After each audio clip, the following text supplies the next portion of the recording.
नमस्कार साथियों, मैं वरुण पार्शर आप सभी लोगों का स्वागत करता हूं उत्कर्ष क्लासेस के एसएससी चैनल पे। आ गए हैं हम एक और वीडियो लेके जिसमें आपको 10 मिनट के अंदर 10 से 12 मिनट के अंदर पॉलिटी का एक पूरा ऐसा टॉपिक कवर करा दिया जाएगा जिस टॉपिक पे से आपको सामान्यतः क्वेश्चंस पेपर में देखने को मिल जाते हैं। और वो टॉपिक आपको पीछे दिख ही रहा होगा। टॉपिक का नाम है अनुसूचियां, जिसको इंग्लिश में बोला जाता है शेड्यूल। क्वेश्चंस आपके इसमें से डायरेक्ट बनते हैं कि किस अनुसूची में क्या दिया गया है, कि किस शेड्यूल में क्या चीजें दी गई हैं। तो समय को बिल्कुल भी भाई खराब ना करते हुए हम सीधे बढ़ जाते हैं और अभी हम जानने का प्रयास करेंगे कि किस शेड्यूल में किस अनुसूची में आपकी क्या चीजें दी गई हैं। जैसे जो पहली अनुसूची है वो भारत के राज्य क्षेत्र की जानकारी आपको देगा। भारत के राज्य क्षेत्र की 28 राज्य, 8 संघ शासित प्रदेश, इस सब की जानकारी आपको मिल जाएगी पहली अनुसूची में। दूसरी अनुसूची है वो आपको जानकारी देती है किसकी? वेतन की यानी कि सैलरी की। कि हमारे यहाँ पे जो बड़े बड़े संवैधानिक पद पे लोग हैं, सुप्रीम कोर्ट के जज हैं, हाई कोर्ट के जज हैं, राष्ट्रपति हैं, इसके अलावा जो आपके संसद के सदस्य हैं, इन सब की सैलरी क्या रहेगी, वेतन, वो आपको इसमें देखने को मिल जाएगा अनुसूची नंबर 2 में। अनुसूची नंबर जो 3 है वो जानकारी देती है आपको शपथ की। शपथ यानी कि ओथ, यानी कि सुप्रीम कोर्ट के जो जज होंगे, हाई कोर्ट के जो जज होंगे, वो किस प्रकार शपथ लेंगे, उनकी प्रक्रिया क्या होगी, उसका एक प्रोसेस क्या होगा। इसके अलावा जो भारत के नियंत्रक और महालेखा परीक्षक है, अटॉर्नी जनरल, वो किस प्रकार से शपथ लेंगे। तो जो एक पे बड़े बड़े संवैधानिक पद जो होते हैं, इसके अलावा जो मंत्री परिषद होता है, इन सब की जो शपथ वगैरह है वो आपको देखने को मिल जाएगी किसमें? अनुसूची नंबर 3 में। अनुसूची नंबर 4 क्या करता है, ये क्या बताता है? राज्यसभा के अंदर या राज्यों में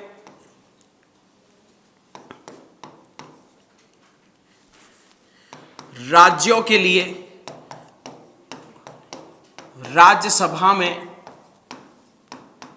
सीटों का आवंटन, ये आपको जानकारी देगा कि किस राज्य को राज्यसभा में कितनी सीटें दी गई हैं। जैसे सबसे ज्यादा जो सीट दी गई है वो आपको पता है उत्तर प्रदेश की 31 सीटें हैं राज्यसभा में।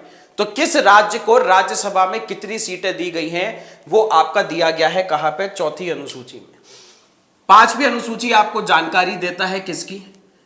अनुसूचित और जनजातीय क्षेत्रों का प्रशासन।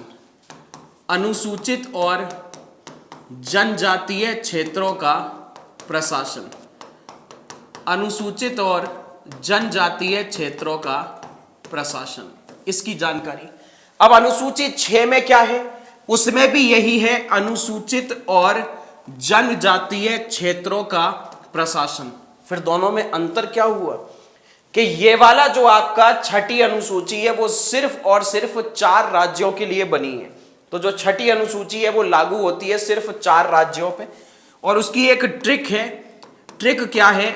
एक मेघा नाम की लड़की है और उसका मित्र उसे छोड़ के चला गया है। एक मेघा नाम की लड़की है, उसका मित्र उसे छोड़ के चला गया है। पर जब आपको कोई छोड़ के चला जाता है तो आपके मन के अंदर एक उम्मीद रहती है कि वो वापस आएगी, वो वापस आएगा, वो जरूर आएगा, एक आस रहती है। तो मेघा को मित्र की आस है। तो मेघा को अपने मित्र की उम्मीद है कि आस है कि वो लौट के जरूर आएगा। तो क्या हो जाएगा इससे? मेघा से हो जाएगा आपका मेघालय, इस मी से हो जाएगा आपका मिजोरम, त्रा से क्या हो जाएगा आपका त्रिपुरा, और आज से क्या हो जाएगा आपका असम। तो ये वाली अनुसूची 6 आपके सिर्फ 4 राज्यों पे लागू होती है, मेघालय, मिजोरम, त्रिपुरा और असम। और ये पेपर में पूछे भी जाते हैं, मेघा को मित्र की आस। अनुसूची नंबर जो 7 है वो केंद्र और राज्य के मध्य। केंद्र और राज्य के मध्य किसकी जानकारी देती है भाई? शक्तियों का विभाजन। केंद्र और राज्य के मध्य शक्तियों का विभाजन, division of power between centre and state government. और इसमें आपकी 3 सूची है। एक है आपकी संघ सूची, एक है राज्य सूची और एक है आपकी समवर्ती सूची। ठीक है, 3 भागों में विभाजित है ये।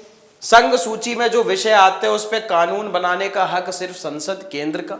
राज्य सूची में जो विषय आते हैं उस पर राज्य कानून बनाता है। समवर्ती सूची पे कानून केंद्र भी बना सकता है, राज्य भी बना सकता है।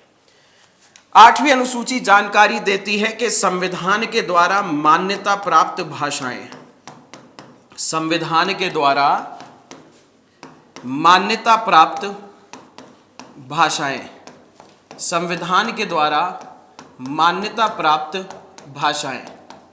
ठीक है, और इनकी संख्या शुरुआत में कितनी थी?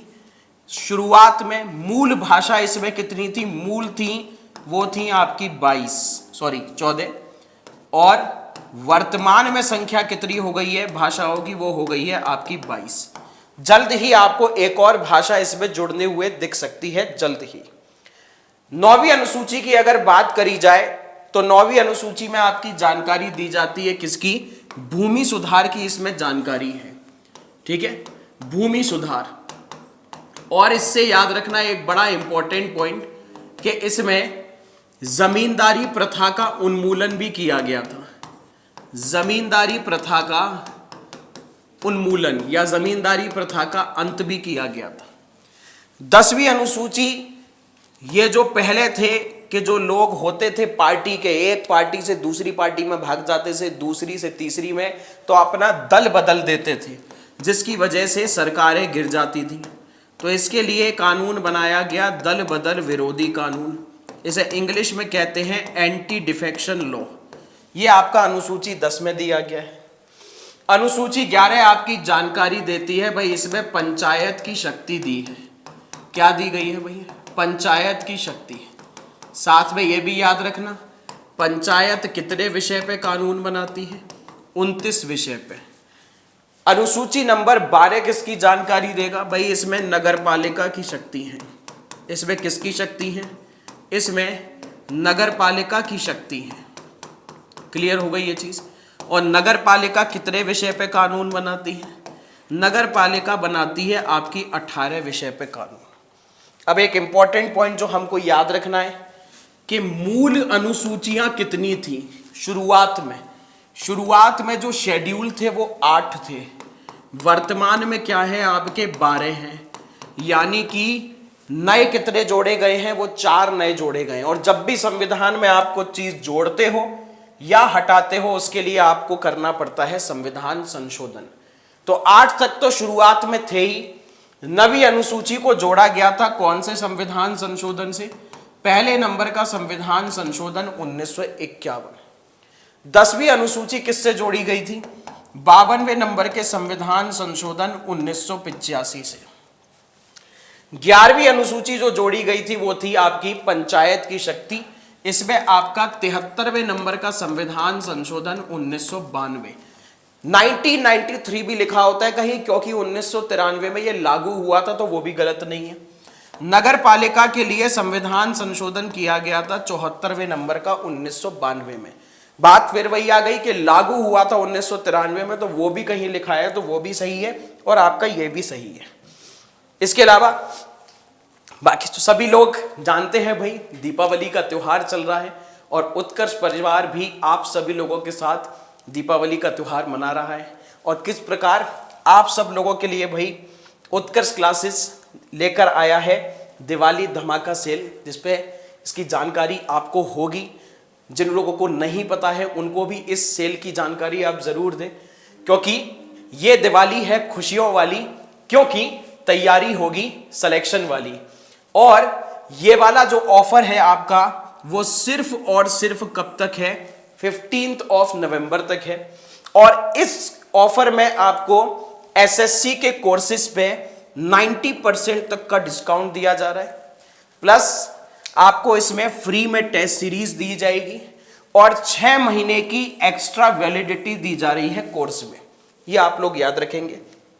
साथ में इंपॉर्टेंट चीज आपके लिए कि ऐसे सभी बच्चे जो एसएससी की तैयारी कर रहे हैं, चाहे जोधपुर हो, जयपुर या फिर हमारी प्रयागराज ब्रांच, जहां पे एसएससी के बैच की कीमत ओरिजिनल प्राइस 20,000 रुपीज है, ओरिजिनल प्राइस। ऑफर के बाद यह कीमत आपकी 3,000 रुपीज हो जाएगी, जो अभी आपका ऑफर चल रहा है 15 नवंबर तक।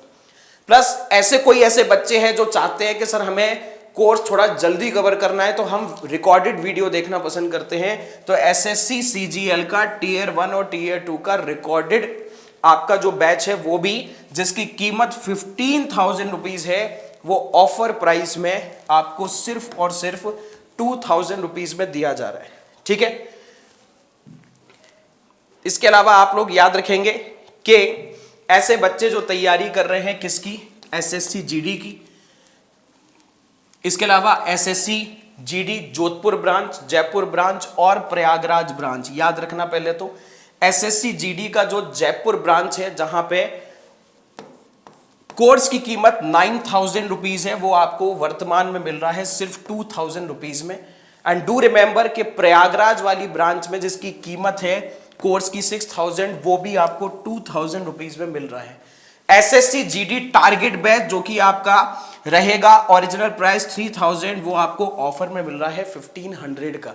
तो ये जो ऑफर है, याद रखना, ये ऑफर सिर्फ और सिर्फ आपका 15 नवंबर तक है, इसीलिए इस ऑफर को आप जल्द से जल्द अवेल करें। और जो भी आपके जानने वाले हैं, ठीक है, कजन्स हैं, दोस्त हैं, साथ में पढ़ने वाले हैं, सबको इन ऑफर के बारे में आप जरूर बताएं। आप सभी लोगों को फिर से दीपावली की हार्दिक शुभकामनाएं। जय हिंद, जय भारत।